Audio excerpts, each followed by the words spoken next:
Most sincere apologies for starting behind schedule. It wasn't me. It wasn't me at all. It is Goodway. He's here in the studio. I wish I can pan the camera to his face.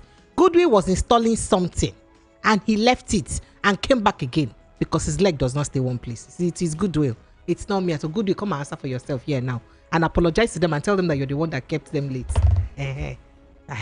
All right. Good evening, Lagos. Thank you so much for joining us. This is the Evening Rush 19.3 Voice of the People FM. If you like, be crawling there. So you come and answer Nigerians for making us start behind schedule. My name is Precious Enye, and welcome to where Nigeria's finest conversation happens every evening. Here we dissect topical conversations that are shaping our nation, and of course with expert analysis. And the most important part of the show is that we get to have you have your say. I am your host for the show, Precious Enye. That's my name. Without much ado, let's run through the hot topics that we have very quickly. On the hot topic this evening, I told you yesterday, but I thought it was important to revisit this again. As I saw this again and again in the news, it's not doing as if it's calling me. This topic is calling me. Yeah, come and talk me more. So that's why I raised it again.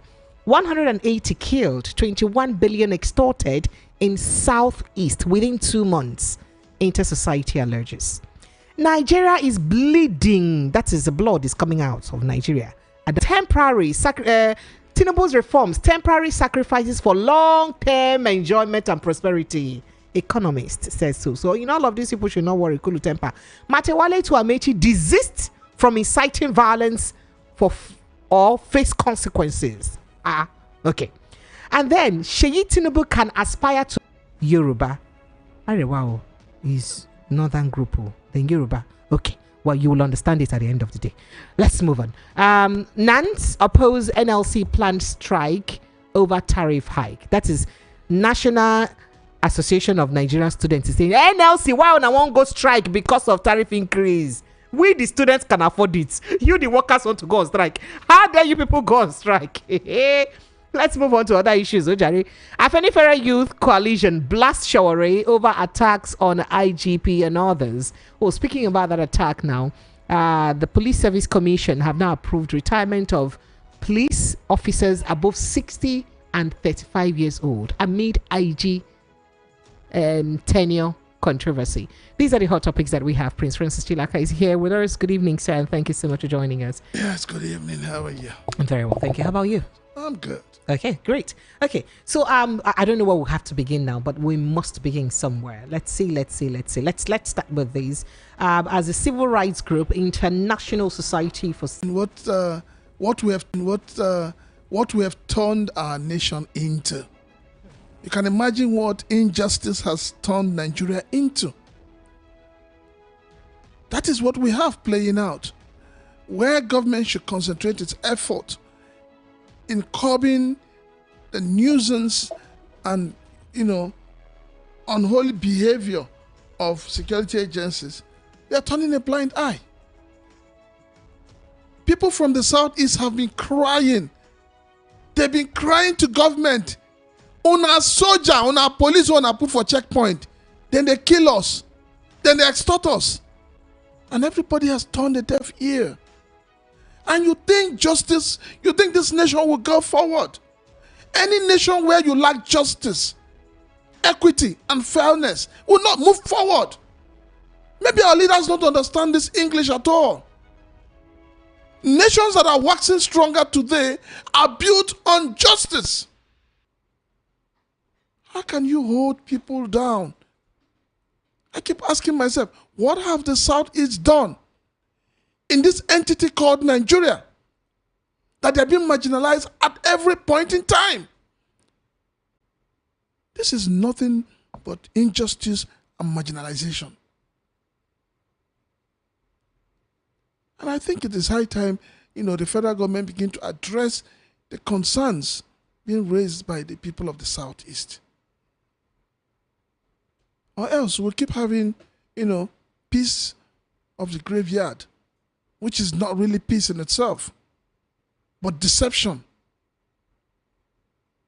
Everybody has been saying, right from the time of the former president Buhari, release Nnamdi Kanu. Let us know who these unknown gunmen in the Southeast are. No. They've been appealing to this same president, Bola Tinubu.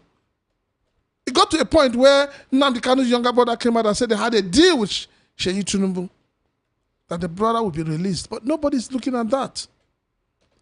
And then from Tuesday to Sunday, you have these checkpoints flourishing. On Monday, they all vanish. I said they had a deal with Seyi Tinubu. They all vanish. Where do they vanish to? Are you alleging that? It is not I am telling you I am from the southeast. Wait, you cannot find anybody on the checkpoints on Mondays. So where do these police and army officers go to? I don't understand. So you think if they are there, all these killings of unknown gunmen will take place? We need to begin to tell ourselves the truth in this country. This country is being held down by injustice. Are you alleging that the police or security agencies are complicit in the sit-at-home orders? If they're not accomplices, why do they disappear from the checkpoints on Mondays? Do they really disappear? Why?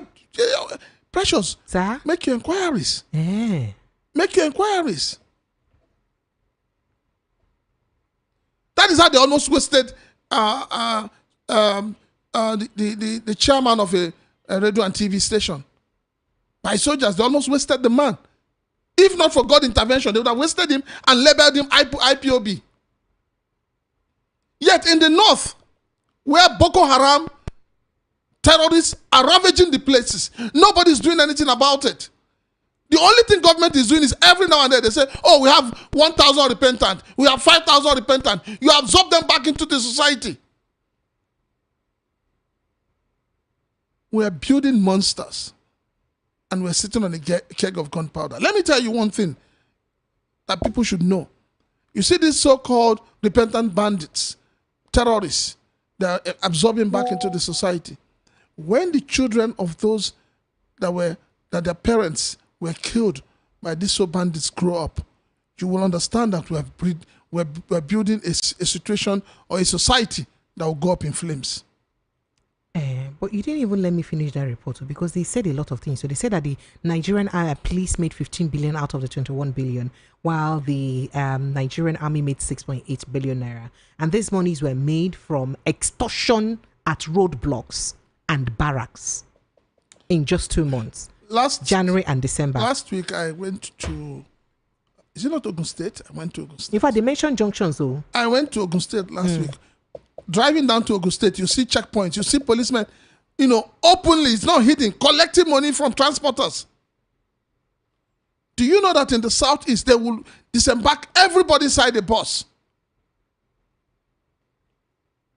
What betide you as a young southeasterner and you have all these dreadlocks or you have funny tattoos on your body? You're in for it.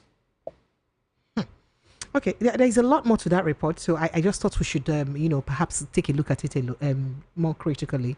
According to Inter Society, they said, and they said while providing further details on the alleged offense, they said Oga Junction and Oga Junction and Atani Road never checkpoints are most lucrative in Southeast. That is these two junctions with 600 million naira, 1 million per day is what they made. 1 million per day seized at gunpoint and criminal pockets. Criminally pocketed in 2 months. That is Oga Junction and Atani Road. I don't know where this is in the southeast. It's a kidnapper seized 600 million naira from defenseless abductees in 20 days between December 28 and January 18, and 1.2 billion naira in 2 months. He now said 180 defenseless citizens were killed in 2 months. Perhaps the owner of the radio station and television station you talked about would have been one of them. He would have been. He would have just gone like that. And he would have been a part of this number. He would have increased the number. And then the only thing they will come out and tell you is an IPOB member. So everybody in the southeast today is IPOB. And nobody's asking a question. What does IPOB want? Why do we have IPOB? It is because of the failure in governance, especially amongst the Southeasterners governors. It's a failure on their part. Are you blaming the Southeasterners? I am blaming, as I blame the federal government, I blame the governors of the Southeast. If they are giving their people the dividends of democracy, if they are doing development in the Southeast, you will not have the likes of Nnamdi Kanu agitating. All the money all the governors have been collecting, where are they keeping the money? There are no single roads in the southeast. There are no train network in the southeast, and yet you have governors. In as much as the federal government has his own idea about the southeast, but we must hold our own leaders accountable. Our governors need to tell us what they're doing with all the money they're collecting. Are they themselves not ashamed? Are the governors of the southeast not ashamed of themselves? They should be ashamed of themselves. They all go abroad. They see the good things abroad. Why are they not replicating the same thing in the southeast? Why is it that we are wicked to ourselves in the southeast? You want to tell me that if all the governors, all the senators, all the honorable members, and all the State House of Assembly members come together and say, federal government, we don't want checkpoints. We don't want military on our roads. The military will not go. But they will not do that. They will not do that. They enjoy seeing their own people suffer. It is really, really shameful that we have no leaders in the southeast. We need leaders who can make sacrifices.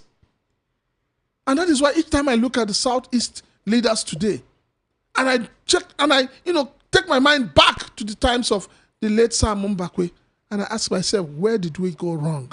How did we offend the gods of the land? All right, so let's go to what the Adamawa State Governor Fintiri said. Governor Ahmadu Fintiri of Adamawa State has told the federal government that Nigeria is bleeding. Oh, bleeding. This is as he faulted the economic policies of the federal government, saying they are imposing severe hardship on Nigerians. These same policies. It said, Fintiri said that, okay, so the governor expressed frustration. That's the state of the nation's economy, saying that Nigeria is bleeding. We are suffering. There is too much anger. And the economic policies are not working. Quoting him further, he says, that is why we always call on the federal government to reconsider some of these economic policies that are only putting hardship on Nigerians. Fintiri further stressed that holding a position of power is a privilege given by God, and therefore the country must be governed based on trust and responsibility. He had a lot to say, but let me quickly just react to what a group said. So another group said that the hardship trailing economic reforms introduced by President Bola Ahmed Tinubu's administration has been described as, don't worry, it is temporary sacrifices for long-term prosperity and enjoyment. Well, let me pick it up. Let me pick off from the group. Okay, sir. Okay. I'm sure tomorrow they'll tell you the young Nigerian youths. They have a name. Civil society and all of they that. They are stakeholders. In fact, they are joint stakeholders. Stakeholders including civil society organizations and youth associations. They are plenty. I'm happy. I'm happy that the youths, that their parents go to different markets. The youths that their parents buy petrol from a different filling station. The youths that their parents travel by air, paying 50,000 naira ticket from here to Abuja and Owerri and Port Harcourt. I'm happy. These are the youths who are, parading themselves, making a nuisance of themselves.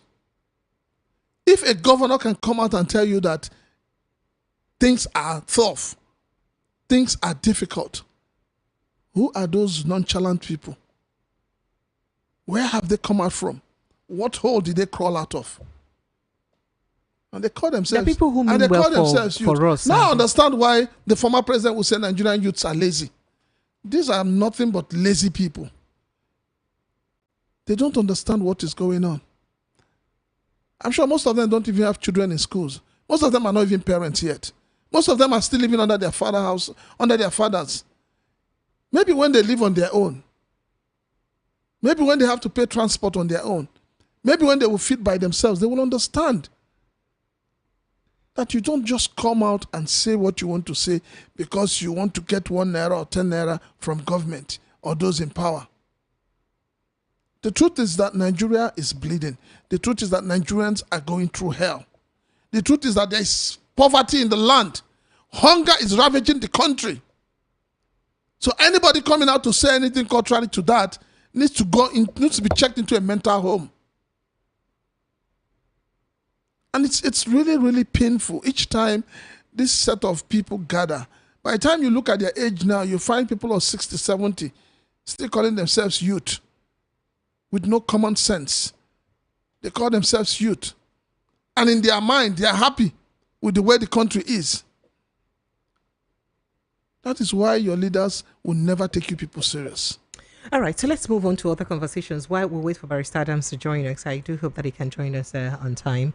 Yeah, so the Minister of State for Defense, Dr. Bello Mohammed Matawali, has strongly condemned what he described as reckless and inciting remarks made by former Minister of Transportation, former Governor of Rivers State, Rotimi Amechi, concerning the leadership of President Bola Ahmed Tinubu.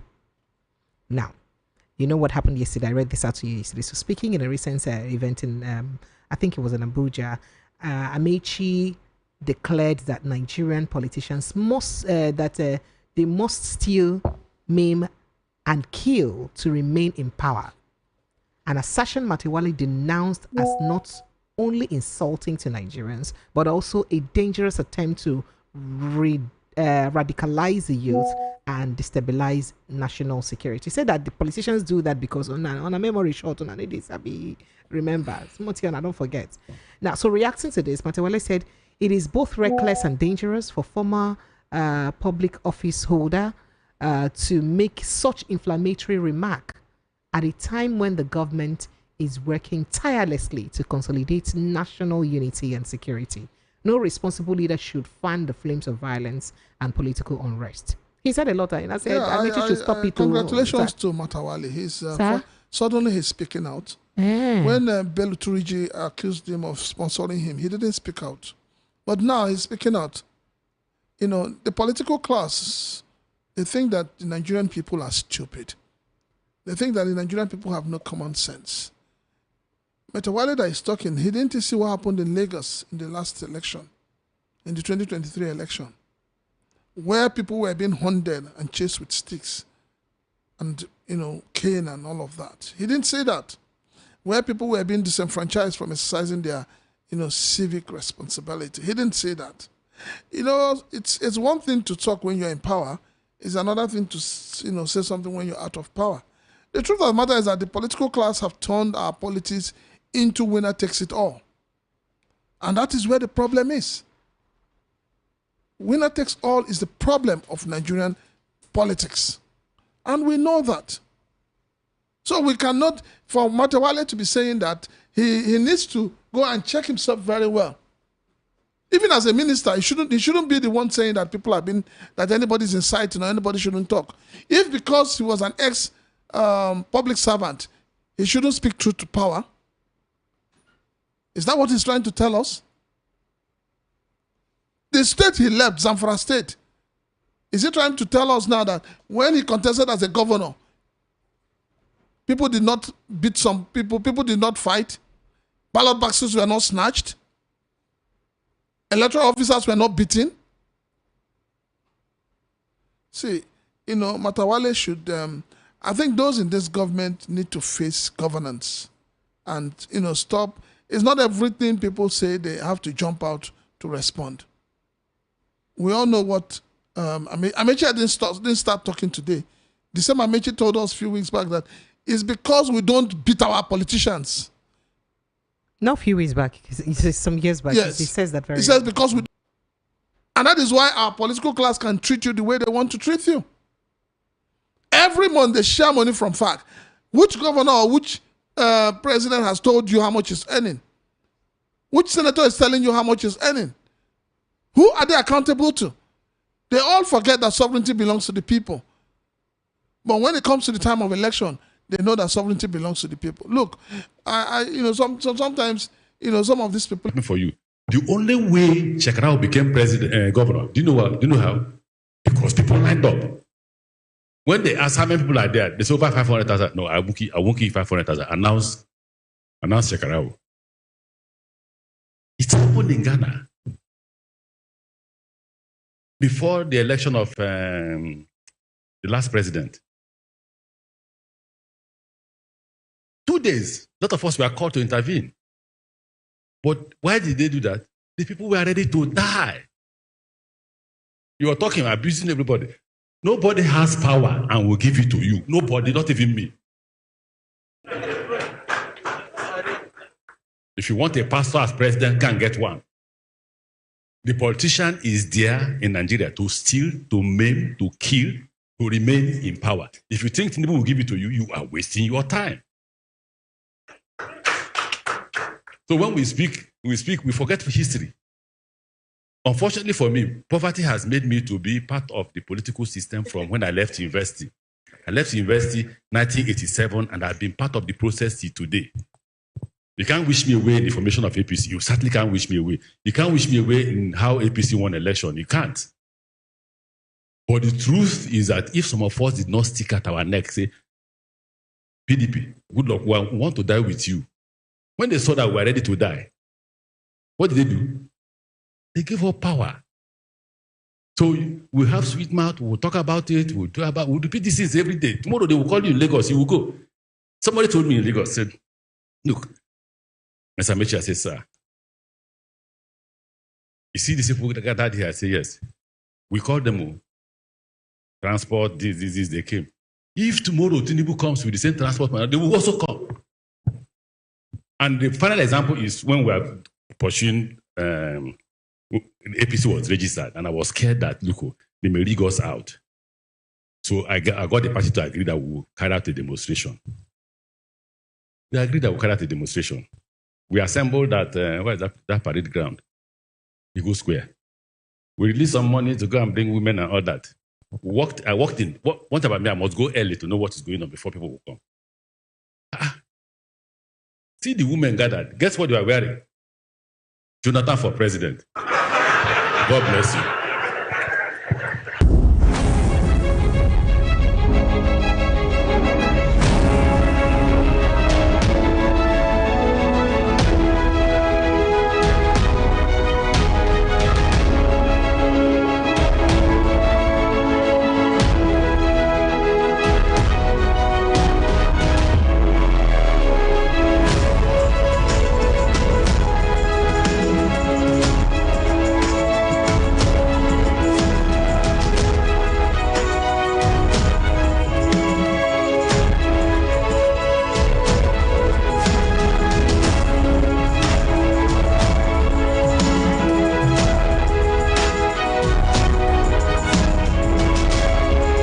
Right.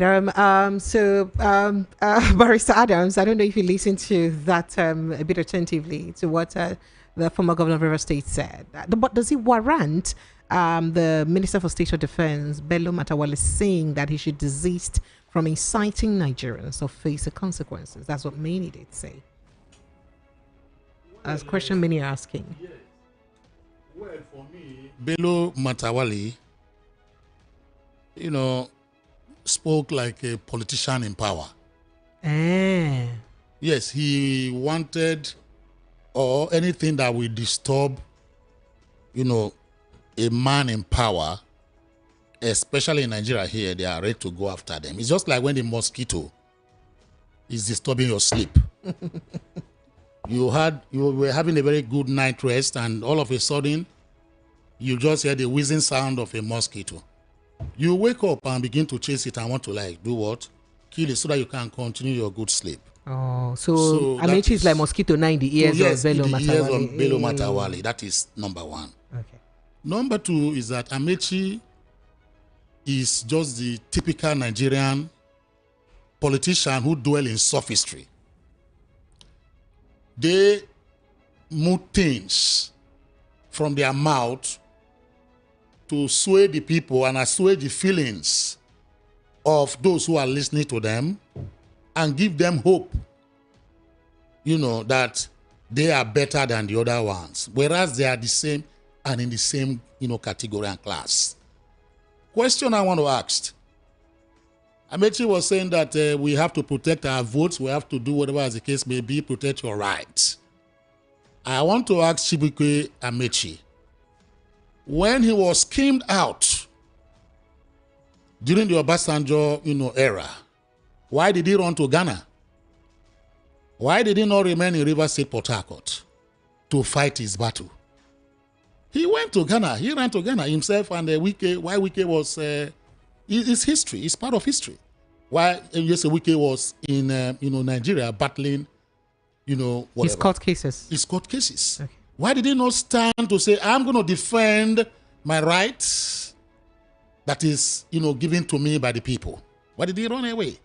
So he's just mounting this. That is the second. The third one is this transmogrification by Nigerian politicians is becoming sickening to people like us. What am I trying to say? When they are in power, they don't see all these things. It is only when they leave power that you begin to hear, they now know that they are not righteous. The scale will now fall off their eyes. Just like Saul, who later became Paul, who later became Apostle Paul, after he persecuted Christians.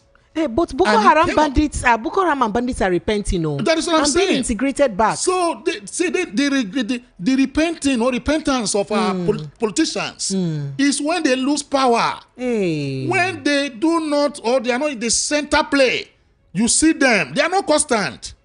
They are as, undependable, just like the British weather.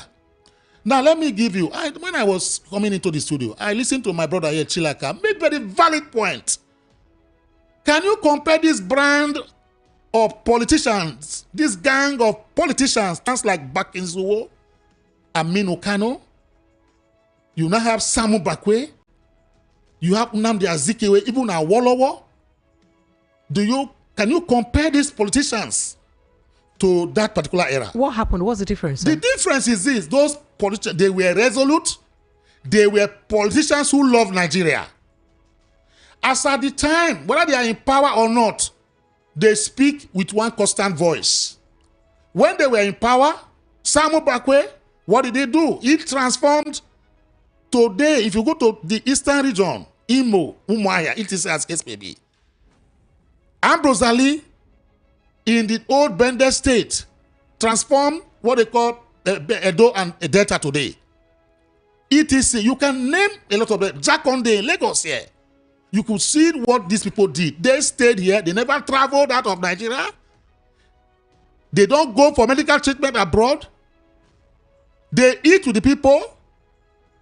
They suffer with the people. And they remember the people. I remember vividly Onanuka Samu Bakwe, when he was to build the Imo State Airport, there was no money. Imo State did not have money.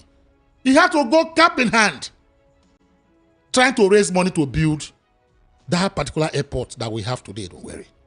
And that was where that slogan came, say, nothing is too small for Imo Airport. The crying governor. That is the crying governor.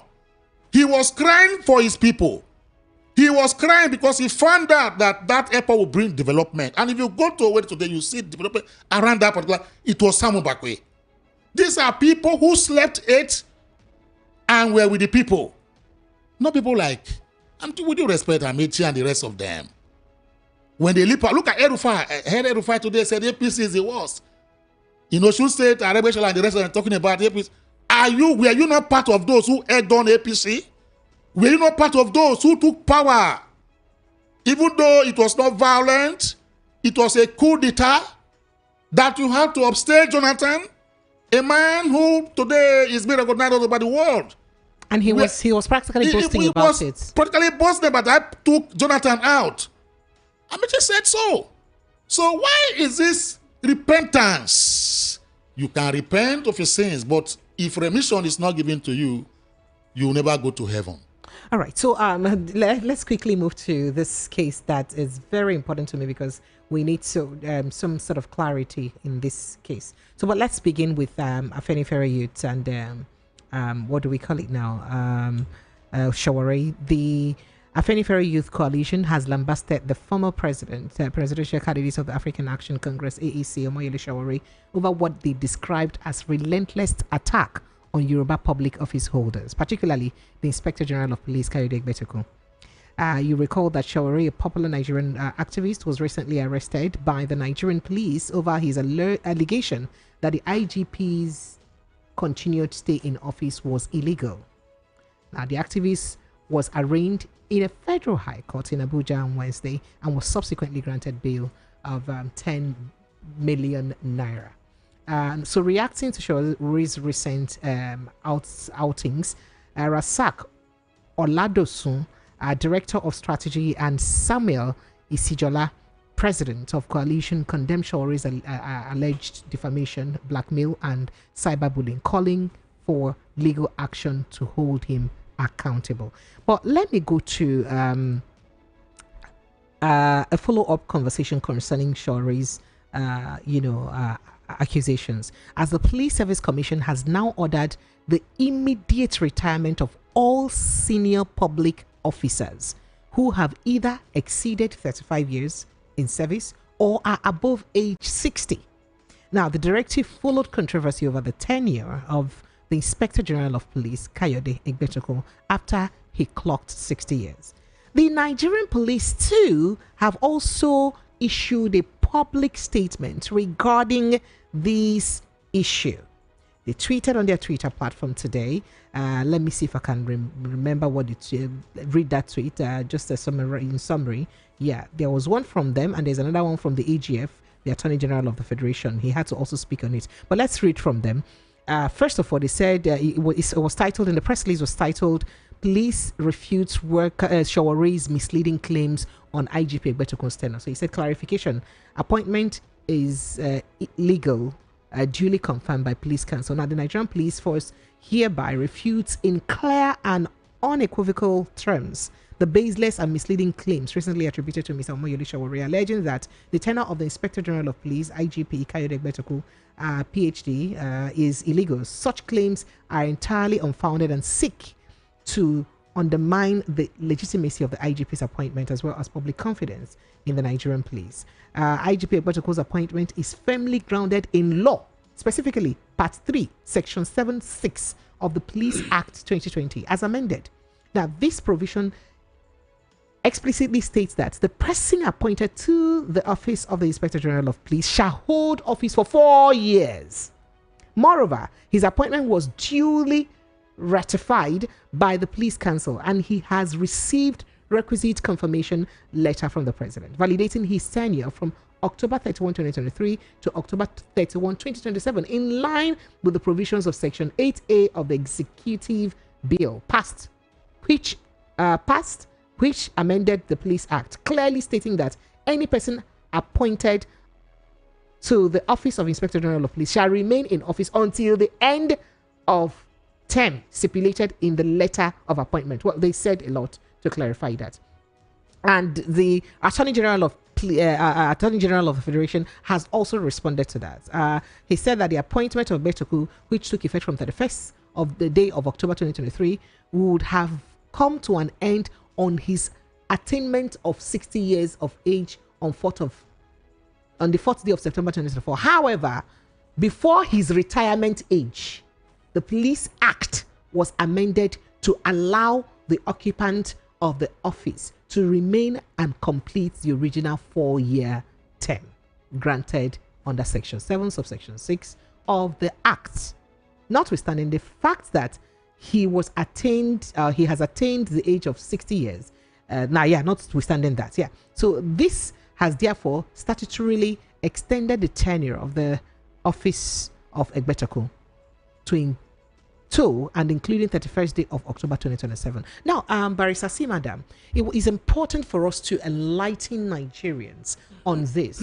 Shawori's claim comes from the fact that different IGPs that have served in Nigeria, even though the Constitution or the Police Act stated that they should stay for 4 years tenure, most of them did not last up to 4 years because retirement age or work experience age caught up with them while in office. So most of them had to retire, retire based on their retirement age or, work retirement age. And a lot of people said, okay, so if the Police Act were to be amended, why should the person that the act was amended during his tenure be the direct beneficiary of that act immediately? That is not tantamount to favoritism. So it's important that we understand that's the argument that Shaware and his team are making for calling the IGP illegal IGP. But on the other hand, the person who he's just a benefactor. It is the president who appointed him. It is the president who took the bill, even as an executive bill, to the National Assembly. And it is the National Assembly who hurriedly passed the bill without any problem. So should Shaware have bones to pick with the IGP or the National Assembly? So we need to understand this, sir. All right, thank you very much. Edmund Burke, a philosopher, once postulated that a bad law is worse than any form of tyranny. Hey. A bad law. So when a law is bad, it's worse, it's even better for you to have a tyrant in power than to have a bad law. That is what he's trying to say, Edmund Burke. Now, periscoping what Shaware said, all good-natured and good-intentioned Nigerian with conscience must do what? Shout against that particular law, whether amended or not. It is a law, yes, we agree, but a bad law remains a bad law. Are you saying that this law that was amended by the National Assembly is a bad law? It's a bad law, but it is the law. Hey, wait. Yes, it is. What makes it bad, though? Good. It is a law. I will come if I have time. All right, thank you. But it's a bad law. It's a bad law because, good-natured and, conscientious men like Shaware and me and those of us in the studio here see it as a bad law. Now, let me tell you, I will also tell you that Gunter Grass said that every bad law, no matter how beautifully crafted, should be brought down by shoutings of the citizens. Which means that every Nigerian that is a Nigerian living today, as the case may be, needs to do what? Needs to open their mouth wide and shout. That is what Gunter Grass is talking about, a German philosopher and poet. Now, let me come directly to tell you why it is a bad law. It is not a law, it's a prescription. A way. Yes. Let me tell you, do you know what is prescription? That is a prescription is a law made by the Congress or the Parliament to favor or benefit a particular individual. Hey, are you saying our National Assembly did favoritism with this law? That is glaring. What they made, that law, by its amendment of Section 18 sub 8, flowing from Section 6 sub 6, 7 6 of the Police Act, that they hurriedly amended, is a prescription, not a law. So why did the entire Nigeria keep quiet until Shaware started acting? The reason is because men who can shout are very few in Nigeria. Oh. And Shaware is one of them. Shaware is a student of Gunter Grass, the poet, the philosopher, that said that the duty of every citizen is to open his mouth wide open. Open it wide and talk to government, talk to authority. And that is the reason why I see Section 22 was purposively created and enacted in the 1999, a constitution that gives you people, the media, the press, print, electronic, to do what? Hold government accountable. Shaware is holding government accountable. And I believe we in this today, we are holding government accountable. It is our duty to talk. And that is why the law is bad. Let me tell you this. Apart from being a prescriptive law or a prescription, that particular amendment, it is one of the most dubious and nebulous laws that have been enacted in the history of lawmaking in the world. Hey, let me tell you, the only particular law that was passed in the world that has the ferocity and lightning speed of Ben Johnson or a bullet is the U.S. Patriot Act. And that was in October 24 of that particular year. That particular law was passed in a day because of the fact that the law was made to help the American people, that will bring better governance and whatever to America. And that was why they said no need to go through first, second, third, as case may be. This is a very good law. Let's pass it. That is the U.S. Patriot Act. Till today is in existence. The other one that has that, in fact, the most dubious of them is this one. Let me tell you, are you aware that the amendment of the Police Act, that section 18 that brought this particular, that raised it from 60 to 65 and 35 to 40, are you aware that it passed through the second and third reading within 45 minutes? And I want to shock Nigerians again today that even when they pretended that they were to do a public hearing of that particular bill before it became law, the Nigeria Police Commission, the Police Service Commission, were against it, saying that it's going to set a bad precedent. It's going to set a very bad precedent in terms of eruptions of laws. Now, why were they saying that? They said that you singled out only the office of the IG of police to say an IG, even though some of them are 70, they claim 65. Some are 80 something, they claim 60, as the case may be. Now, that the IG, instead of retiring at the age of 60 or 35 years, or which one that comes first, you push it now to 65. It is only the IG that has that prerogative. It means that all other officers, from sergeant, inspector, to assistant commissioner of police, etc., if they hit the year 60 years, they must retire. They've just told all of them to resign, to retire today. So is that not, either 60 years or 35 years? So of you must service. have to retire. Yes, they've just reminded them today. So why is the law? Because that is been the Nigerian character and module and mantra, to the extent that we always have two laws operating in Nigeria. Now the police now have two particular laws operating for them. One is that officers and men underneath the IG, 60 years you must retire. Only the IG will now stay up to 65 years in office. Is that not an aberration, as the case may be? So that is why you see a man like Shawari came out to begin to say things like that. Now let me ask you a question. Why is it that it is only the police that this kind of dubious extension has been given to by the law? Why is it that the NJC, the judicature, it's not like that? Let me tell you, a judge retires at the equal 60 or whatever years, the same time as the CJ of Nigeria. And how about the military self? You understand? Because that was not so extended to the military. The military now, it means that what is going to happen now is that the military now, by virtue of this amendment of the Police Act, it means that it's going to affect the other, security agencies, as the case may be. So it's an aberration. So that is what Showore is talking about. Then two is that, can you make a law that will benefit a man that is in power personally and benefit him? I think that is very wrong. If it is not a wrong thing, then why did we stone down Obasanjo's third term ambition? So are you saying that Shawari may be right for calling the IGP an illegal IGP? See, he's right to the extent that he has his right to express himself. The freedom of speech, and expression is embedded in him. He can say whatever. If anybody fails to agree, then the person take him to court and prove that he has, gone beyond the constitutional limits for him to speak, as the case may be. So what he has said, in its own beauty and prose, is that for me, standing on good point and character, I support what Showore has said. And it is the true situation.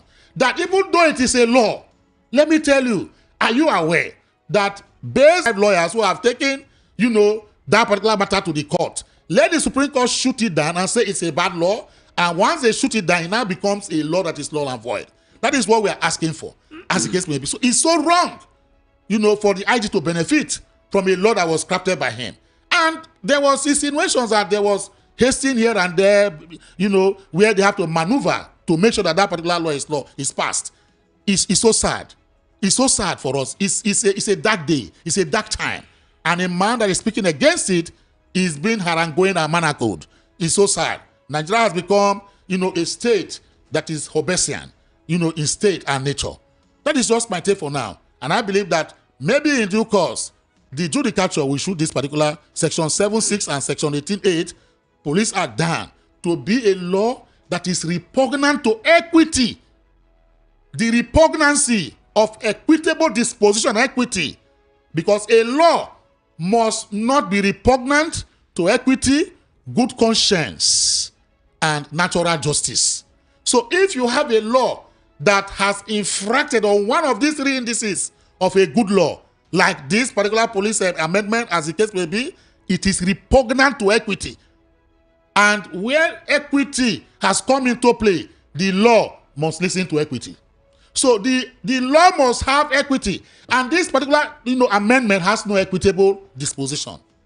That is the argument we are talking about. Is philosophy and jurisprudence we are talking, in the sense that they say it's an academic point. Yes, we know it's an academic point, but from academia and whatever postulation we put forward today, it can be the bulwark on which the judicature can test and bring down a bad law or amendment like that section 18.8 and section 7.6 of the Police Act 2020. So just to be quick with this, and for the purpose of clarity for people who are listening, at the time that Shawari was invited by the police, he was said to have obstructed the flow of work of the police because they told him to park. He refused, and he was videoing them and all that. So at that time they called him in, they asked him, they gave him bail, that he would pay XYZ amount, get his passport, and get a level 17 officer and all that. And Shawari says that getting a level 17 officer to release you that has up to a certain amount of millions of naira is even corruption on its own. And he refused that bail condition and said he would rather be held in custody. Was he right to make such assertion just so that Nigerians will know what is right and wrong? Because we're here for the purpose of educating and enlightening the people. I suppose so, whatever he said, the Supreme Court, in a plethora or litany of decided cases, the Nigerian Supreme Court has said that bail must not be used as punishment. Also, bail must not be excessive. Now, when you ask someone to bring a level 17 officer, where is he going to get a level 17 officer in a country where bail bonders are not allowed to enterprise themselves? Now, you ask him to bring, it's like asking, you to go and bring the skull of Moses when he was 7 years old. That is almost like impossibility, as the case may be. Now, so when you say level 17 officer, do you know what level 17 is? The highest public official of civil service rank in Nigeria. Like a permanent secretary. It's a big position. And most permanent secretary positions are appointed. You understand? So how will he go and get those people? Then 10 million naira. Then you now juxtapose the conditions placed on him and administrative bail. But in this same Nigeria, for those who stole $2.something billion, they are granted bail in the sum of 10 million naira. Some of those who embezzled the pension funds, etc., were granted bail of 2 million naira in Nigeria here. We saw it happen. And they paid and they got their freedom back, as the case may be. But when a crusader came, they are now asking him to go and bring, the head of Herod, for them to grant him bail. Bail is not to grant, a suspect or an accused person, freedom forever. Bail is to grant the suspect what we call temporary freedom for him to go and prepare his defense, for the case you have against him. That is the situation. Bail must not be used, as a punitive measure to keep that person, in detention forever, as the case may be. It has been established by the Supreme Court in Dogo against COP, Commissioner of Police. Dogo, any lawyer listening knows the Dogo versus Commissioner of Police case is the locus classicus, of that, bail conditions must not be too severe. And finally on this, it has been said and postulated by the Supreme Court also that the heavy nature of an accusation, no matter how heavy it is, does not mean that you must impose excessive bail on the person that is deserving of having bail. Now, the final plank on which this rests is this. In section 36 of 5, has presupposed that a man that is suspected to have committed an offense is innocent, especially a criminal one, is innocent until, the contrary is proved.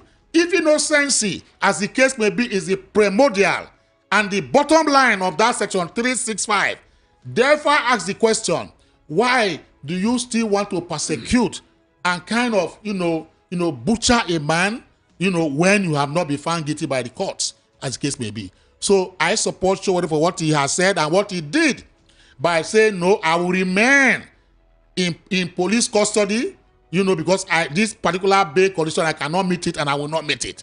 It happened once in River State. I had a client. I was thinking that the client is a weak man in terms of soul and philosophy. We got there when the bail condition was so excessive. He came and said, barrister, I will prefer to give you that money than for me to pay a dime to these police people. Let them put me in cell. Whenever they are ready to release me, I'm ready and equal to the task. He removed his clothes and went back to cell. So that touched me and touched my practice till today. So Nigerians must be resolute, as the case may be, in terms of the fact, and let us look at that part of the Showore spirit in many Nigerians, those of us who are living today. All right. Prince Francis Chilak, I've been seeing you shaking your head and all that while Bryce Adams have been speaking. Would you like to? Yes, I'm happy he's a chime in a barrister, bit? Okay. And he's looked at it from, the legal point of view. And I ask myself, in all these shenanigans going on, especially with the judiciary, why is it that the judiciary is caught in the middle of all of this? Why is it that we no longer have, lawyers like the late Kanifayemi? Why is it that the lawyers we have today are not people who are speaking truth to power? And then another question I think Nigerians are asking is, what kind of National Assembly do we have? This 10th Assembly seems to be the worst Nigeria has had so far. And to cap it up, I think that, and I believe, that in good conscience, the IG of police should have refused to be a beneficiary of a law that was made just for him. Because what it means is that those who were supposed to have taken over or who have grown up to the rank to become an IG will end up retiring while he still remains there. Where is the justice? And that is why I keep saying a country built on injustice will never survive. We have injustice all over the place, staring us in the faces. Injustice in the way government spends money. Injustice in the way government carries out its activities. Injustice in the way the police, the judiciary handle issues. Injustice in the way INEC conducts election. There is no strata of Nigeria that injustice has not pervaded. So for me, it's a clarion call for justice. And we can't have peace without justice. And people need to know that. We're not saying anybody should start inciting anybody, but what we are saying is that Nigerians, our so-called elders that have been sleeping, wake up and begin to speak truth to power. All right, so very quickly, let's just run through this. As I told you earlier, that the National Association of Nigerian Students, no, not even themselves, let's go to Sheyi Tinubu's case, that Association of Arewa Yoruba Youths, Arewa, the Yoruba Youths. I don't know how to interpret it. Bryce Adams, you should understand the interpretation. I don't know how to interpret Arewa, the Yoruba, I don't understand. They have said that Sheyi Tinubu is free to be the president of the governor of Lagos State. That he should contest.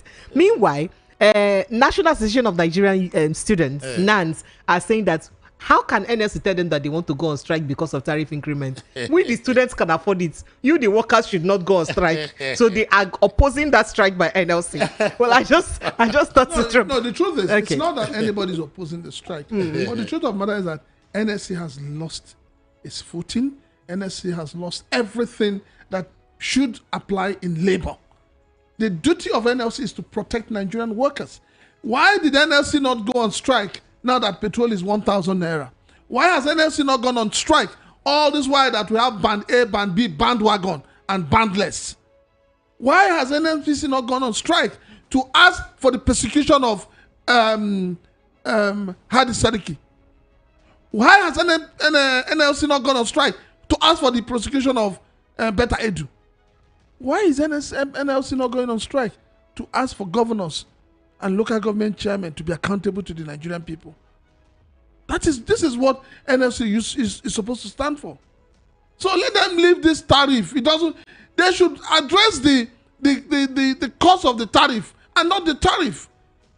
Why do you think these people are asking for increase in tariff? It's because it has become difficult for them to do business in this country. And that's the truth. Nigerians are keeping quiet. The federal government and the National Assembly and the federal government wake up and they say, customs, you have a target of 12 trillion. 21 point something trillion now. 12 trillion for customs. For 2020. 2025. I thought it was almost 21 trillion. No. It's the one the police people collected at checkpoint that is 21. Okay, no, it's okay. There are different trillions in targets now. So you're asking customs to give you 12 trillion. What it means is that importers will have to pay the price. And at the end of the day, they will transmit the price to the consumers. In other words, Nigerians, be steadfast, get ready. Inflation has just started. Hey, are you saying that things will go up again? Let me tell you the truth. Hey. To echo what my own good brother here, Chilak, has said, is this. You see, the NLC, or whatever they call them, labor, has become what I describe as boju kind of labor arrangement. The more you look, the less you see. Let me tell you why. Do you know that Michael Imodu was a labor leader? Good. We knew how he stood. Hassan Sumonu, a lot of people don't know today that it was during the tenure of Hassan Sumonu that the issue of minimum wage was now made a law.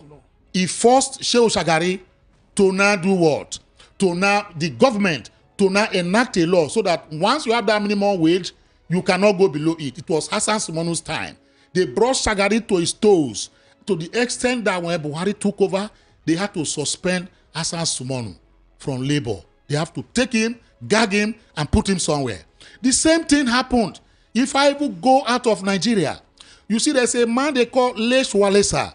He was a dock worker union in Poland. He later became their prime minister. He was a unionist, a labor unionist. He changed the country. Julius Malema of South Africa is a labor unionist. The kind of labor unionists we have in that today are stomach infrastructure labor unionists. We do respect to them, not all of them, but most of them is like that. For the first time, a labor union president was brutalized, was assaulted, was slapped, and all his bodies and faces lacerated. The labor could not do anything to protect their own, which means that the labor became a toothless bulldog under the watchful and leadership, comatose leadership of the present NLC people, as case may be. Joe Ajaero. Now, labor, the main focus of labor is not for this kind of, activism. Activism, like, the Chilak and my brother here said, is this: minimum wage and issue of welfare of workers. You see, if a man receives good minimum wage, we don't even care about electricity. We can pay our bills. If you pay me very well, I can pay my bills. If we have a minimum wage that is sufficient for Nigerians to take care of their needs, they will not begin to ask, questions about these kind of things. Even though I'm not supporting the tariff increase or hike as it is, because the Nigerian masses have been left in an island. The NCC is even conniving and colluding with them. The SCCPC is also colluding with the telecom companies to do what now? To, cheat Nigerians of their hard-earned money. What is the essence of increase in tariff of whatever that we don't even know? I want to ask a question. Let me ask Nigerians question now. When you have your 100 naira unit card on your phone, how do you now know that the 42 minutes or second whatever you made is 1,000 naira? We don't have a way of verifying it. Even in our filling stations, if you want to catch them and know how debauchery, malfeasance has eaten deep into the Nigerian system, take a jerry can to the filling station. Ask them to put 1,000 naira, amount of fuel in your car, first of all. Then you now give them a jerry can to put 1,000 naira worth of fuel in. You find the difference. That is great difference, as case may be. So Nigerians are suffering, as case may be. Nigerian Labour Congress have to think of some other things that will better the lot of Nigerians. I keep asking the question. Fuel has been somersaulting, has become so wayward in terms of pricing. Labor has not said anything about it. So fuel is not promiscuous. Yes, it's wayward. Hey. It will go to 980 something today, one something. Nobody's it's no control. Abracadabra. You understand the point? And so, what is Labor doing about that? The government of the day, under this watch of Labor, promised that they are going to bring CNG buses that will flood the whole of Nigerian roads. What is Labor doing? Labor signed that particular agreement with the government. Have they asked the government why they have not flooded, the streets and roads of Nigeria with the CNG buses? Labour has not, asked that question. Labour has not asked the question that government said that they are going to invest in electricity TC so that we cushion the effect of the SAP, this is the poison in us. Labour has not done anything about it. So why go for petty issues and matters of this nature? Now, going to the Arewa, Yoruba, whatever the case may be, let me take a look at this. During the Abacha era, there was a particular group that came out. It was youth earnestly asked for Abacha, which you call as the case may be. By one Daniel Kanu at that time. But a certain Festus Kiyamo, who today is the Minister of Aviation or whatever, came out with what he called Yami. Youth against misguided youths. I believe that these particular youths who are telling Sowore to keep quiet, and even Nance asking NSC, for instance, not to go or whatever, I'm asking the basis on which they are doing that. They are misguided. They are misguided. So these are the things I look at as the case may be. Nigerian men or women, we have to speak for ourselves. Not this kind of, kangaroo kind of organizations or unions that we have in Nigeria. It's a pity that we have been left to float like the reed on top of River Niger. That is the life of a Nigerian man. You might get home today, there's no light, you don't have anybody to go and question. Tomorrow, a bag of rice may increase by about 20,000 naira. You don't have anywhere to go to. You have to buy and do whatever the case may be for your family. Barrister, do you know the most painful part of it? The most painful part of it is that we've had reports, confirmed reports, that people are not eating out of the dustbin. Absolutely. We've had reports of a lot of children not going back to school. Yes. We've had reports of people going to the hospitals not able to fund their medical. Absolutely. There are so many, yes. So, and then I ask myself, these same youths who parade themselves as advocates, yes, as civil societies, as people who are speaking for the youths, I ask them, what market do their own parents go to? It's the same market. What filling station do they buy? It's the same filling station they buy their fuel. Then something is wrong. Something is wrong. There's, like you said, they are misguided. They are misguided. Let me even say this as the case may be. Are these particular youths aware that a man like Sowore came up in 1992? He was a youth. And today he's still standing. We have a lot of youths of those days that, fought really for the masses. Ebenezer Babatokpe, we remember their names. Even Femi Falana, as a youth, fought, not wavering and trying to support the establishment and system. We have Segun Okiowo, we have people like that who fought. They were youths when they fought for the better Nigeria that we are not seeing today. And finally on this, just like Chilakas, a lot of people are feeding from the dustbin. Nigerians pick things, food from the dustbin, which has brought the prophecy of Umaru Diko to pass in 1982 or thereabout. Umaru Diko once said that the only time we will know that there's hunger and poverty in Nigeria is when they begin to see Nigerians feeding from the dustbin. Today, has Umaru Diko's prophecy not come to pass? It has come to pass. Even though it's a dubious prophecy, it has come to pass. So there's a problem we have in Nigeria. Nigerians must, wake up. We must be reawakened. We need a rebate in terms of conscientizing people and let us know how to fight for our rights through civil means. I think the fight for our rights, honestly speaking, starts with, the look or the discard of the 1999 Constitution. All right, Lakers, thank you so much. That is the pain of our problem. 1999 Constitution is a lobotomized constitution, dismembered constitution. It's a constitution that is somersaulting, filled with so many landmines. The Constitution has become a very dangerous book and is the largest constitution in the world in terms of pages or pagination. Too voluminous. That's to tell you. It's about 1,000. So many You're pages. hearing, you don't have. I don't even. In fact, You say you hear, sir. your constitution is as big your as even the constitution. Bible. It's competing with the Bible in terms of size. It's your constitution. So you find out that, and you read everything in the what is even there. It's the most dubious constitution that we have. We have never seen a constitution that is so tattered. Let me see. Do you know that the opening stanza? If you look at what the military even said in the constitution, I want to shock you, Nigerians. If any Nigerian man is very close to his constitution right now, please rush and open the first page of that constitution, see, before he talks about we, the Nigerian people, when Abdul Salami Abubakar said, he said, this is a document that was fabricated by the Supreme Legal Council, etc., as the case may be, for them to aid democracy. And he's now asking that if they are got to swear them in, then let them improve on that particular, document that they put. It was a book, a document that was written by a ragtag army, just a retreating army that's in ragtag fashion. So this is the constitutional, whatever we have today.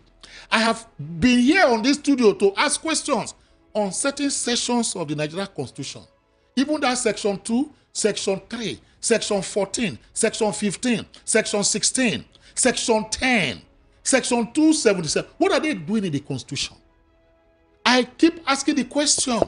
For instance, even as it is today, section 215, that has given the president of Nigeria, section 216, also giving the president, giving him that power to now appoint, based on recommendation or whatever from the police council. We know that he appoints whoever he likes. He even recommends to them now, not them recommending to him.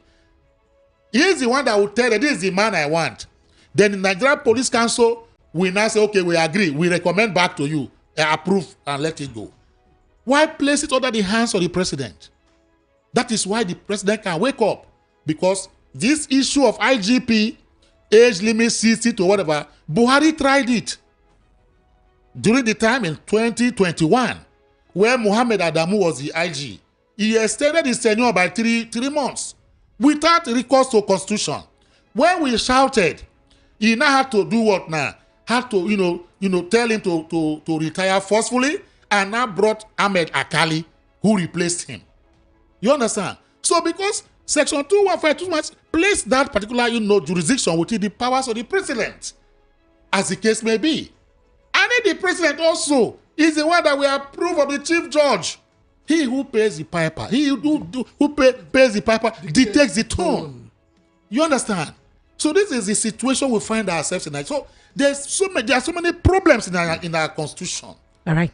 There are so many problems, and I keep asking every day, why is this so? Section 69 has a referendum, but there is no referendum for you to come together as a people and say, we are not saying let us fight and divide the country, but let's sit together and discuss and speak about it. But you put 69 if you want to recall, and you made even recall of people who are in the House of Assembly, in whatever, very difficult. And you have a referendum, it's mentioned. It's actually an impossible task. It's an impossible task. 69 referendum is mentioned there. A constitution that says that Nigeria is a secular state, but a particular religion has monopolized, the wordings and usage of words in the constitution. So this is the problem we are having. And I believe that people say one day it will be better. I really feel that until we fight for our rights, we are going to rigmarole in this fashion, manner. It's sad. All right. Thank you so much, Barrister Adams. Like us, phone lines are open. Let's begin to take your calls and reactions on the conversations we've raised tonight. In case you're just joining us, let me quickly run through the hot topics. 180 killed, 21 billion extorted in Southeast within 2 months alone by security agencies. This is according to Inter-Society. And then we'll move on. Nigeria is bleeding. Adamawa Governor Fintiri says Tinubu's reforms temporary sacrifice for long-term prosperity and enjoyment. Economists say so. And Matawale to Amechi desist from inciting violence or face consequences. I also told you that Arewa Yoruba youths say Sheyi Tinubu can aspire to be governor. It doesn't matter. And I also told you that NAN supposed NLC planned strike over tariff hike. You did also hear that Afenifere Youth Coalition blasts Shaware over attacks on IGP and others, as the Police Service Commission has approved retirement of police officers above 60 years old and 35 years in service amid IG tenure controversy. Interesting, right? Phone lines are open. 0700 903 903 903, 0817 175 6338, 0803 692 9933, 0803 692 9933. These are the numbers to call. Phone lines are open. Hello, good evening. Hello, are you there? Good evening. Oh dear, I lost you. How can I just lose you like that? Hello, good evening. Hello, good evening. My Yes. name is Malik from Gowon Estate, Custom Block. Malik, you're welcome. Go ahead. Go right ahead.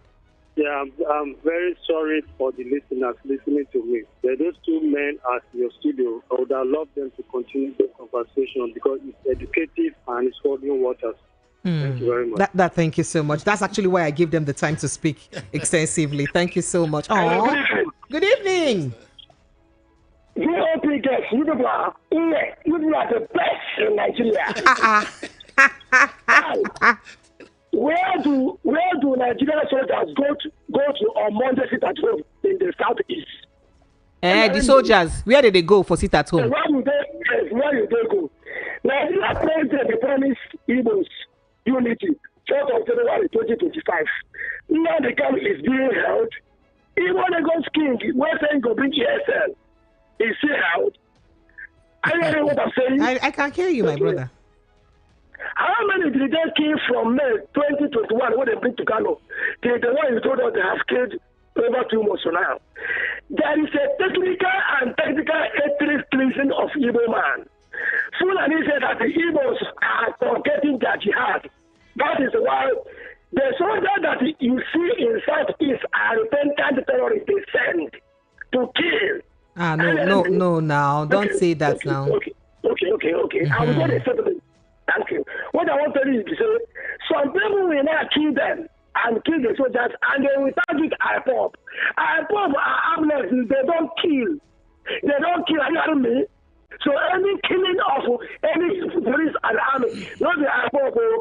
I want to salute Sowore, and I want Sowore to take AIG to court. This fight never finish. Concerning labor are tuteless and tuteless bulldogs. They do not do anything when they beat out a rope. They don't do anything. They don't do anything for full hike. When I told you that Nigeria are picking in market from what the winners, they go this back of it. Now many people are talking about it. In conclusion, I don't want to wait to say the support to only what I'm afraid is Nigerian judiciary and INEC. They can support anybody.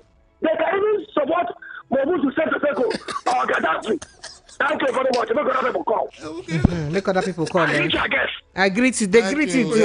I greet you back too, my brother. Hello, good evening and welcome. Hello. All right, phone lines are still open. WhatsApp number is 0817-175-6338. That's the WhatsApp line in case you want to call us on WhatsApp. Call 0817-175-6338. The second line to call is 0803-692-9933. And the other number is 0700-903-903-903. My message box is full and I hope my mouth won't hurt taking those messages. Hello, good evening. Good evening, sir. Welcome, sir. My name is Robert. I greet the barrister. Good evening. Good evening, sir. Please, I greet you, sir. Barrister, honestly, I must say that you are the guardian power of our time. Thank you, sir. When I saw that our picture, the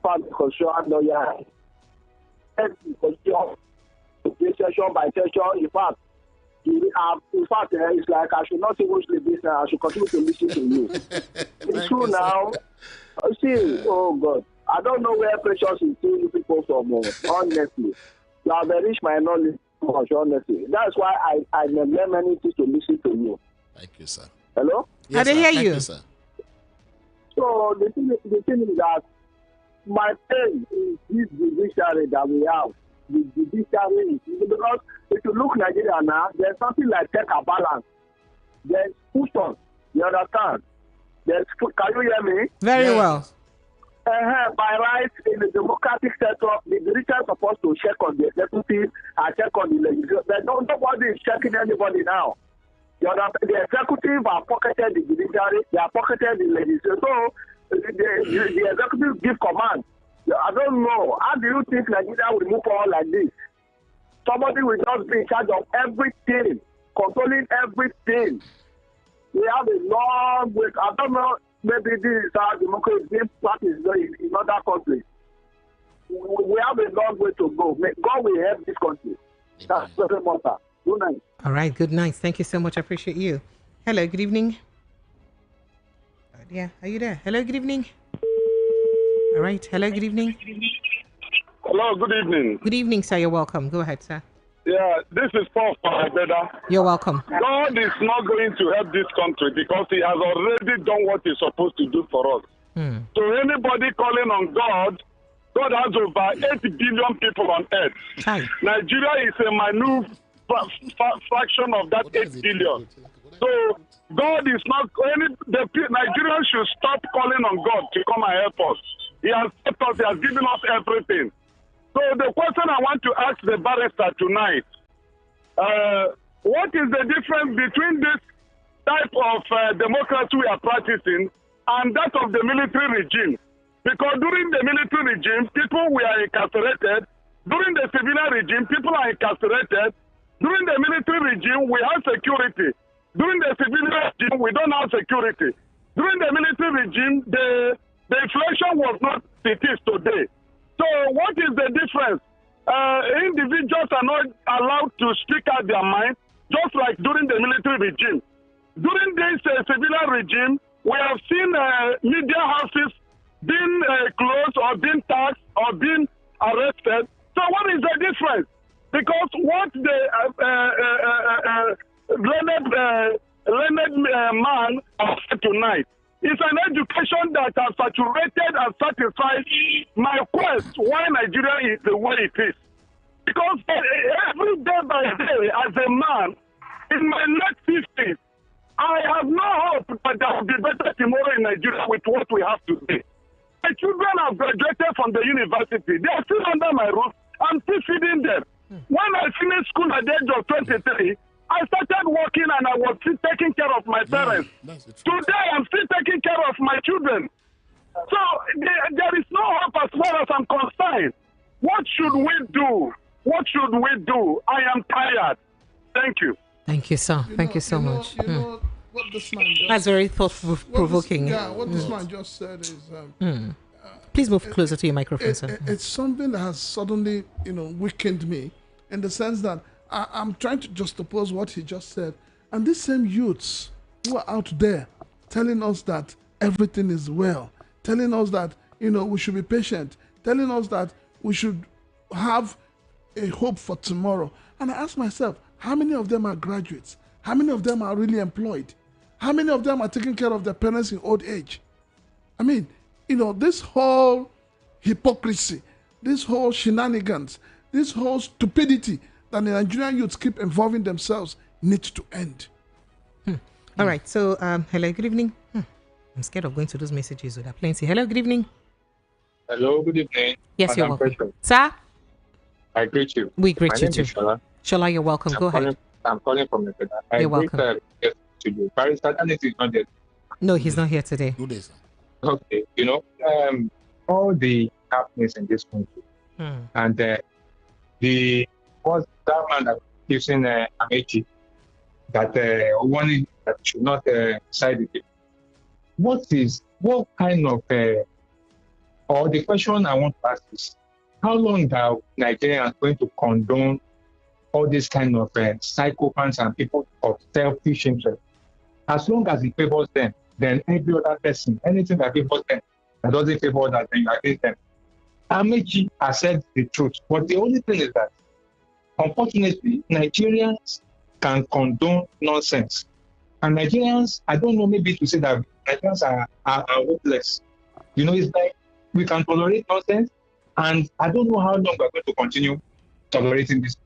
Like one of your guests has mentioned, that is until the people themselves rise up. I don't see the people rising up until maybe when people will start knocking at everybody's gate.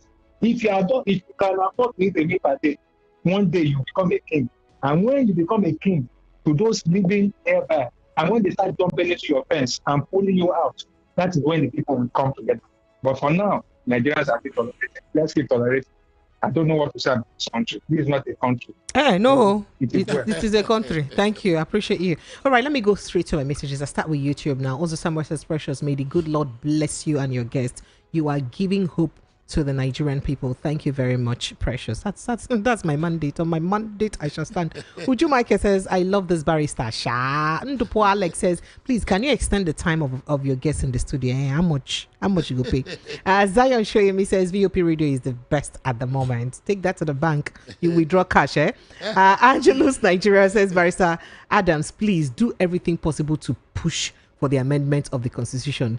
It's long overdue. Him alone in this Nigeria. Please, and the says Precious, Uga Street and Atani Road are in Onitsha, Anambra State. Both are close to the bridge. Oh wow, thank you. And Zion Shoyemi says the most painful thing about what Shaore is fighting for, those are noisy lawyers of those days kept quiet about. It's well, Sha. And To Singh says Barrister Adams, see him quoting law. Chai, this barrister, hell, a barrister indeed. Well, John Okoli says the amendment was done by the National Assembly at the back door. BGT's word says that the country, the country is doomed. No, it's not doomed. Atiku, Kwankwaso, and El Rufai want B2B to deputize them, not because they merited it, but because it is their right. I don't understand. But let me go to WhatsApp because my WhatsApp box is buzzing and so full. And this says, good evening, Precious. Stop inciting words or you face consequences, Matawali. You heard that and you raised your heads up. Like, he thought he was talking to me. No, I don't say things like that. He said Matawali to Amechi. And can you see Keto calling pot black? And Matawali has forgotten easily that under his watch as a governor, that terrorist Bello Tuju was banned. And Matawali did nothing. Did not threaten terrorist Bello Tuju at that time. I said, tell Prince to stop blaming Southeast governors. They say you always blaming Southeast governors. Chilaka has... Sorry, hold on. Yes. I need to say this. Igbo people, we need to be very sincere with ourselves. Absolutely. We need to tell ourselves the truth. Yes. We keep saying federal government. Right. Who from the Southeast is asking the governors what they are doing with all the money they are getting from the federal government? Why are we not holding our governors accountable? Why are we not holding our governors accountable? There are no roads in the Southeast. There are no train network in the Southeast. What will it cost the 5 governors in the Southeast to put train network all over the Southeast? Please, when people say don't attack the governors, don't attack, what do you mean by that? These are the kind of people who are defending the inanities of this government. We must hold our leaders accountable. The federal government have its own role to play. Leave them there. But when Lagos had issue of housing, issue of schooling, they let Jakonde. I'm a product of Jakonde, and I can say that any day. Jakonde built schools. He built houses. He built roads for Lagos. What are the governors in the Southeast doing? People are being slaughtered every day in the Southeast. What are the governors doing? All the youths in the Southeast have run away. What are the governors doing? We have senators. We have honorable members from the Southeast. What are they doing for the Southeast? They should hide themselves in shame, please. I don't like when people come up and answer then I blame Southeast governors. I blame them. They were elected to protect the lives of the people. They were elected to develop the Southeast. If the governors in the Southeast were developing the Southeast, I am telling you, nobody will hear of IPOB.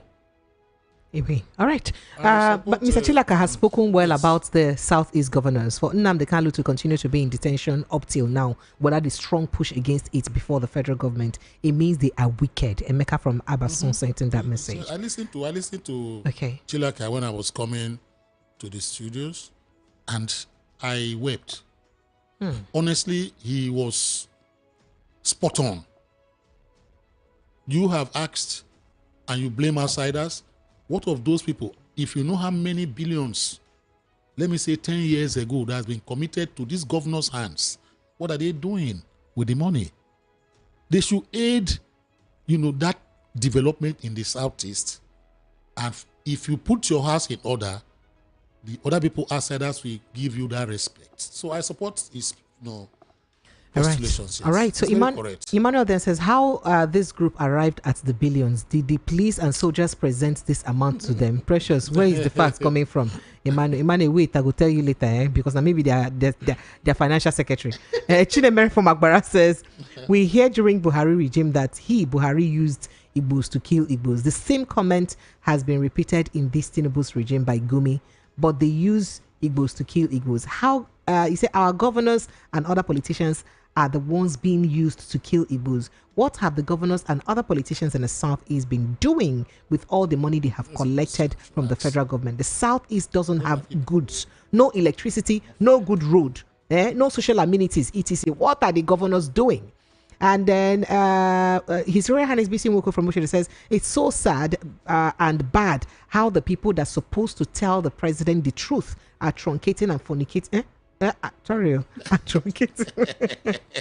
Truncating and turning the truth upside down until we have leaders that will stand for the masses. Nothing will work in the nearest future.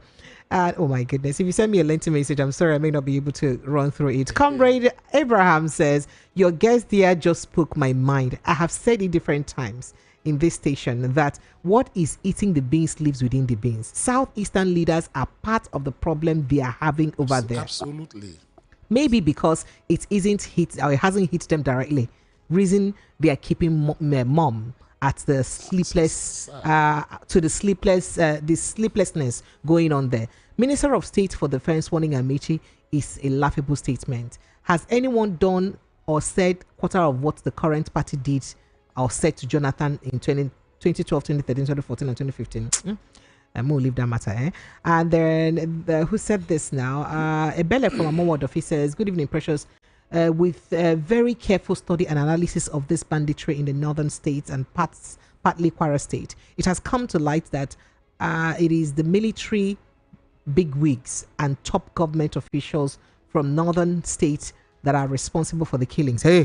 And all the rest of them, because they are protecting their mineral minings in those areas.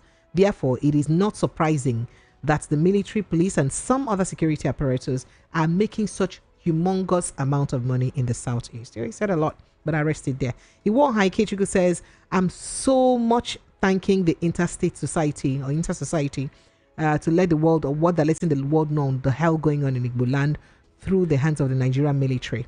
Well, you said a lot. I'd rather rest it there. Prince Shilaka always say the truth when it comes to Igbo. But Darlington always know you don't compare. He said Darlington always blame other tribes for Igbo. Woo. The day Igbo governors and legislators speak in one voice, Igbo problems will end that day. How can no Igbo federal lawmaker raise the motion about Kalu detention in the National Assembly? That is sad. And oh my wow, this message is so. Not only me, you send this message. Mount go pay me. A Kalao la Laboro TV. I agree to all your responses. The effort of finding the truth about the cause of. Okay. I don't understand. Over 1 year. I don't understand you. This message. In addition, unfortunately, this message is not for me. Okay.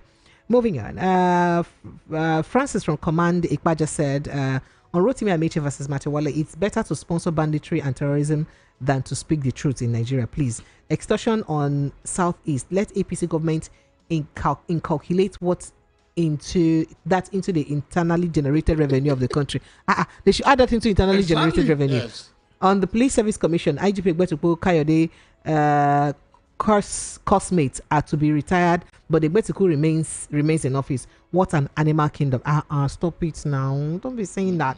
Good evening, precious. At times, when I listen to the story of some of our past great politicians and elders, I begin to wonder what brought this so much division, tribalism, hatred, and corruption in this country. The present day politicians and elder spokespersons are busy inciting hate speech, saying a lot of things to make some tribe or politicians feel less valued, just to be recognized by the present administration. Right from Satellite Town sent in that message. Ogumbi from Idimo says, IGP Egbetuku's tenure extension is done in preparation for 2027 general election.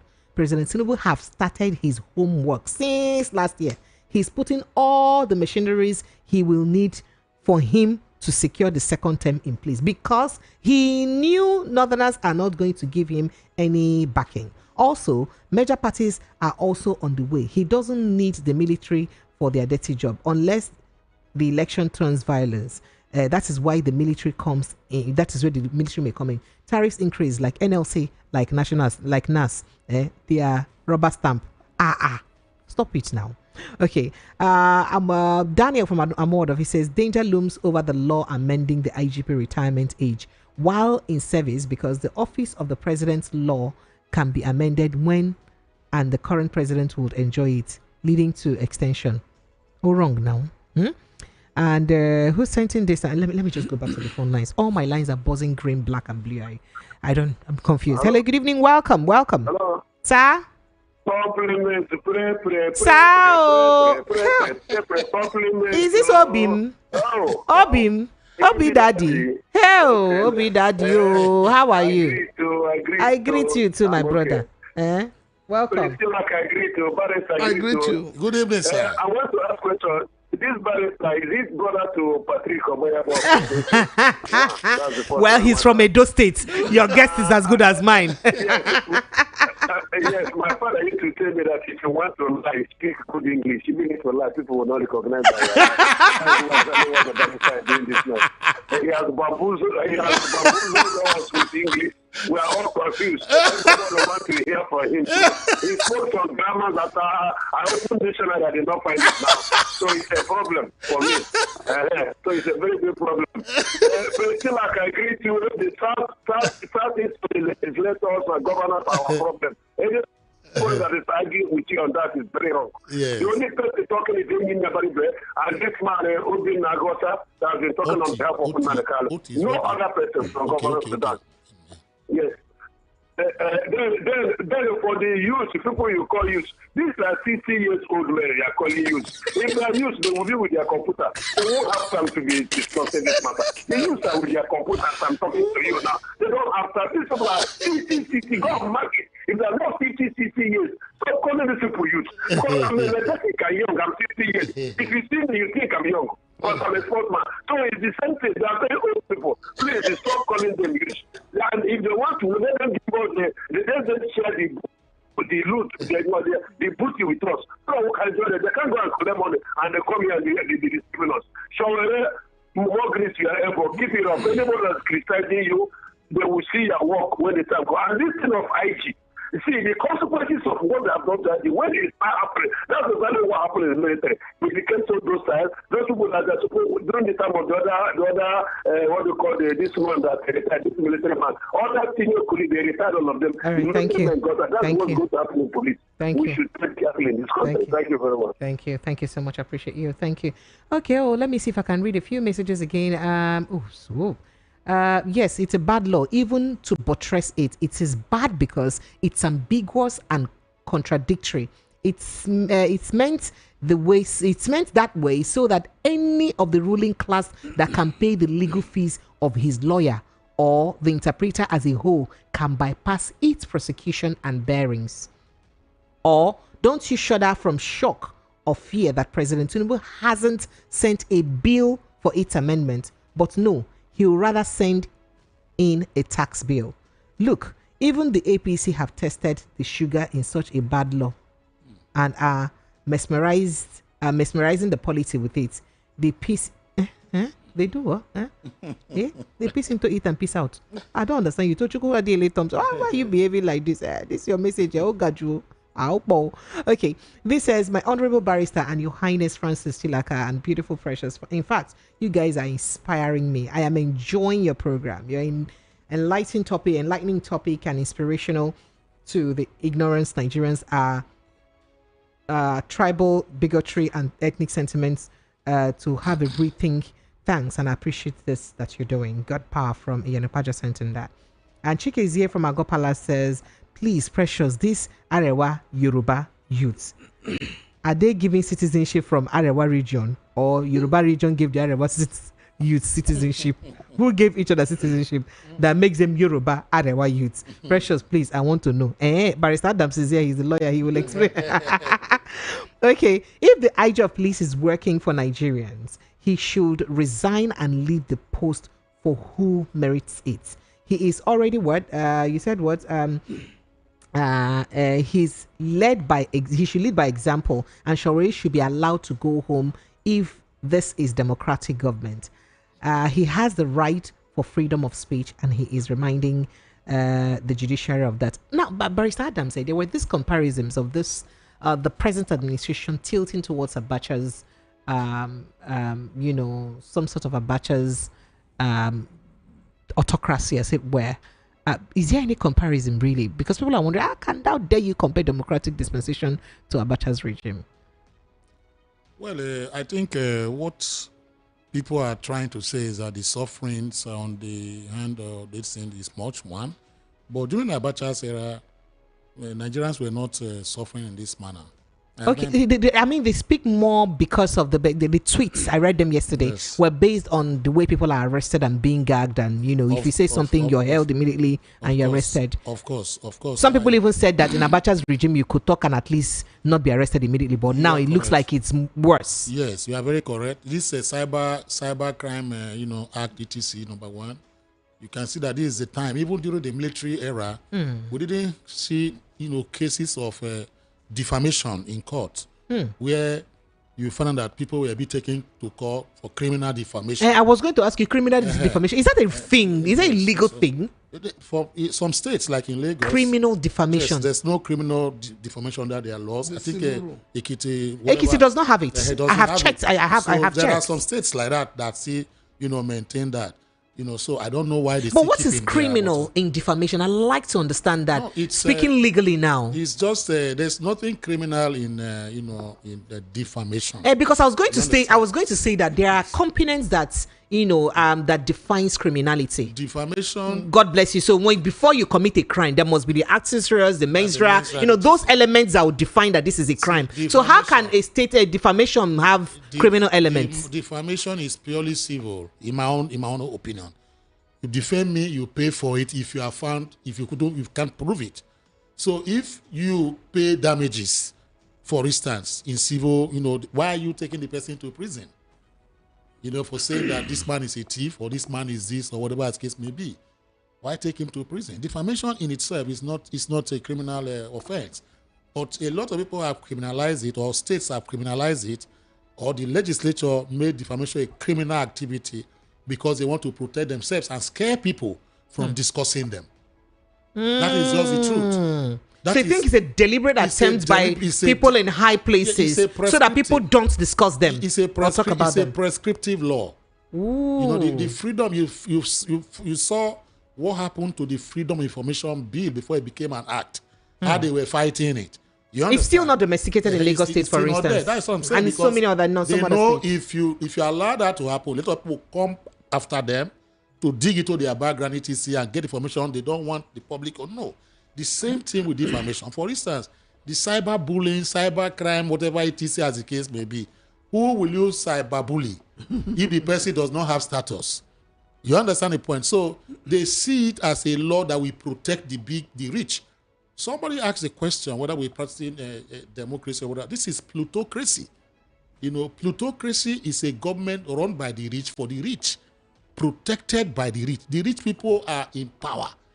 That is what is happening today. No. Barrister Adams, yes. You're making us. But it's the truth. I'm worried. Are you saying that what we're practicing in Nigeria is not democracy? No, see, democracy is freedom for you to speak. Although you have limitations. Yes. We call it Chapter 4 of the 1999 Constitution. If you go to Chapter 4 of the 1999 Constitution, you are going to see Section 30, 31, 32, 33 to 46 or thereabout. It talks about protection of human rights. Like what they are doing, what the police are doing today, is not allowed in this particular chapter of our Constitution, but we don't practice it, as the case may be. For instance, let me give for an example. Is this: if the police arrest, you are supposed to bring that person before a competent court within 24 hours. Now, if there is no court within that vicinity or perimeter, it's 48 hours maximum. But police detain people for weeks and months in their police station. For instance, what they are doing to Showore right now. Is that democracy? In a democratic setting, Showore will not have nothing. Nobody is going to, gag him and arrest him, for speaking the truth. Nobody is going to do that. So, but you find that in a plutocratic, system that like we practice, once a big man commits an offense, open and close, they will never go near him.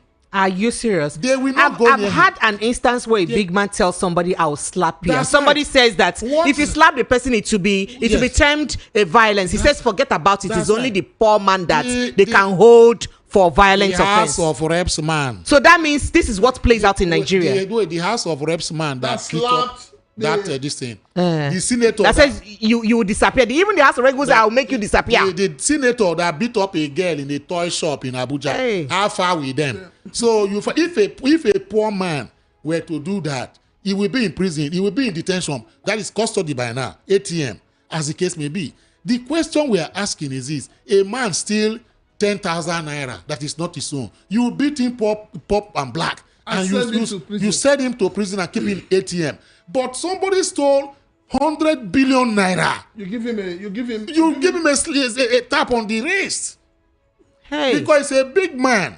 So the man now comes to say, even when he was coming to EFCC, they were jubilating and police were guarding the man that should be in handcuffs. In a sane country, the man should be in handcuffs. A man, I'm not encouraging those who steal along the wayside, but the man stole 10,000 naira in the marketplace. It's money. He stole money. But you beat him, police will handcuff him, disgrace him, take him and put him in ATM. But this same man stole money in larger form, billions. And the man still walk the street. The man and the children walk around. And you are telling me it's democracy with police escort? And you are saying it's democracy? No, come on, let us face reality. It is plutocracy. It's government for the rich and pointed by the rich. That is why you see, the moment you get to government in Nigeria today, you are protected.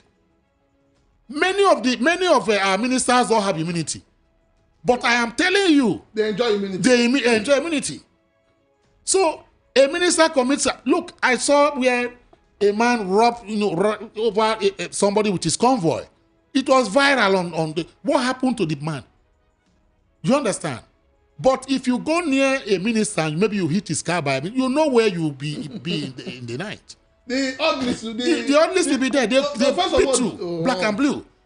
So we are not pressing. Democracy is what? For instance, if we are pressing democracy, the voices of the people, vox populis, voice Dei. Voice of the people. Barrister Adams will finish our time. I will record you saying this so that I'll post it somewhere else. I'll record you. Our time is already fast spent, please. Right. We've done 8 minutes more than our time already. Thank you so much, Barrister Adams. Would you, in 30 seconds, give a parting shot? Would you like to? The only thing I want to say is that the particular law that has been amended, though it's a law, it's a bad law. You have good and bad laws. Now, if a law that is made for a particular person to benefit in power, it is not a law, it's a prescription. That is what I want to say with due respect.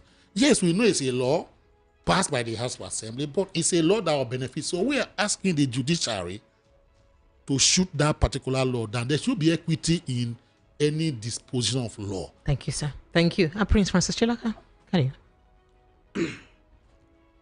I want to say to all the Nigerian youths, especially those who go about parading themselves as advocates, they should think twice before they throw stone. He who lives in a glass house does not need to throw stone. Thank you. Thank you so much. At Lagos, Nigeria, both Nigerians and Nigerians in the diaspora, forgive me. Your messages like a breakfast for my front. I don't even feel read 1% of the messages. Forgive me. Your reactions on Facebook, I see them. Sorry, on YouTube, I see them. I couldn't even take most of your reactions. And the calls were pouring in. All my 3 lines were buzzing nonstop.